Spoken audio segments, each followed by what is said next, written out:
How slow is this rollout of the vaccine in Australia compared to other countries, comparable countries worldwide?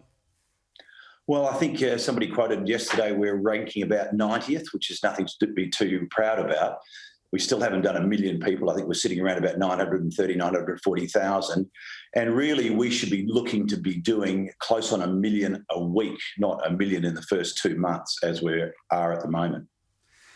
Yeah, we are in a bit of a bind because we haven't got the overseas vaccines that we've been banking on, but domestic production is ramping up. And that should place us in very good stead, shouldn't it? Be able to be self-reliant in terms of vaccine production.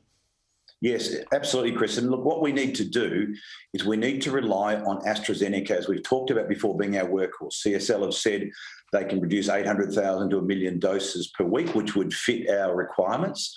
And we should stop shying away and being so scared of this very, very rare phenomenon of central venous sinus thrombosis and thrombocytopenia, which occurs in about 2 in 1 million cases. Yes, we can now recognise this. It does occur with the vaccine, but incredibly rare.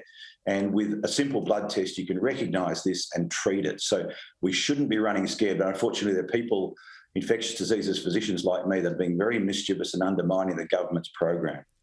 Now, we understand the political debate around this. Of course, the government hasn't met its own targets. It's sort of overpromised and underdelivered here. But in a medical sense, should we be worried? I mean, it's still effectively in our warmer months here, but it's going to take a while, of course, to vaccinate the vulnerable with their second dose now before the onset of winter. Yeah, we really need to get on and cracking, so get all the vulnerable done. But what I've maintained as well is that we should be doing a lot more people anyway. And rather than doing this kind of phased approach, get the vulnerable and healthcare workers out of the way, yes, but we should be looking at mass vaccination of the majority of the population and stop worrying about whether you're 70 or 60 or 50, but trying to get this rolled out and giving it in mass vaccination centres. So yes, the GPs will have a role, that's important, but we should be looking to do like New South Wales are doing, for instance, having big vaccination hubs where you can do thousands and thousands of people a day. Doing it in community halls, sports stadia, having mobile delivery trucks, all this sort of thing. We need to completely change the way we're thinking and look to deliver it in a much greater scale than we're doing now.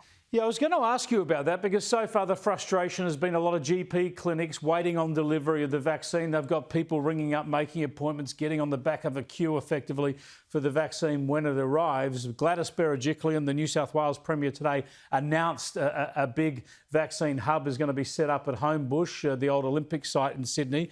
You're obviously saying this is what we need around the country, major centres where people can drive in and you can just get thousands of people vaccinated day by day. Absolutely. So invite people in, online register, make sure you've got enough stock, but get people to come en masse and get it done. And that's the way to go. The GPs, as I say, are important, but they might be doing 30 or 40 people a day, but we need to be looking to be doing in these centres tens of thousands of people a day if possible. So we've got to really upscale and change the mindset of the delivery like the US and the UK are doing to try and get it done. And we need to get it done so we've got the majority of the population immunised by, say, October, which is a realistic goal. So we can stop the Premier shutting borders, we can look at having further travel bubbles, and then we can be flexible too about whether we need boosters and what we might boost with. But let's get it done. Let's use AZ as our workhorse.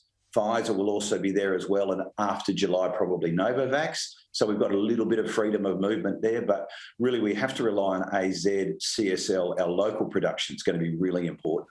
Yeah, thanks, Clay. Good to talk to you. I think a lot of Australians will see the sense in that, and there'll be a big focus on this vaccine hub in Sydney to see how that works out. Thanks, Chris.